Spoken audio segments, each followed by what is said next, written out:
क्या आप जानते हैं कि कभी स्वयं पृथ्वी माता ने त्रिदेवों से एक पुत्र मांगा था और वही वरदान आगे चलकर अधर्म के विनाश का कारण बना।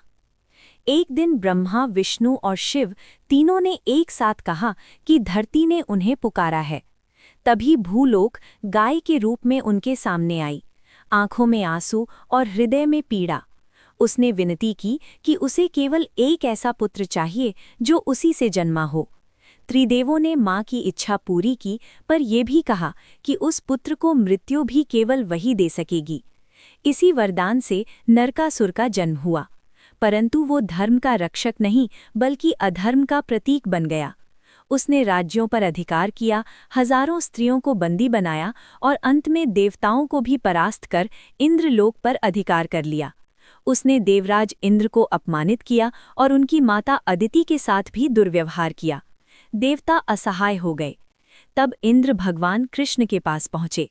कृष्ण ने कहा, जिसने दो माताओं का अपमान किया हो उसे क्षमा नहीं किया जा सकता।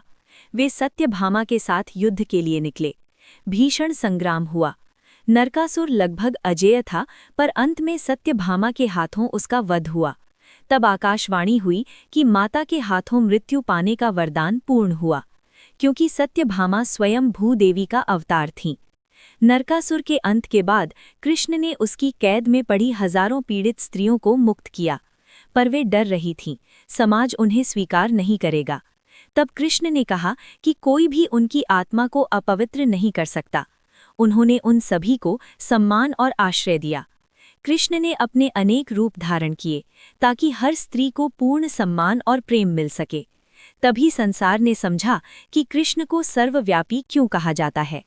ये कथा केवल युद्ध की नहीं बल्कि धर्म, करुणा और नारी सम्मान की विजय की कथा है, जहां अधर्म का अंत हुआ और पीड़ितों को नया जीवन मिला।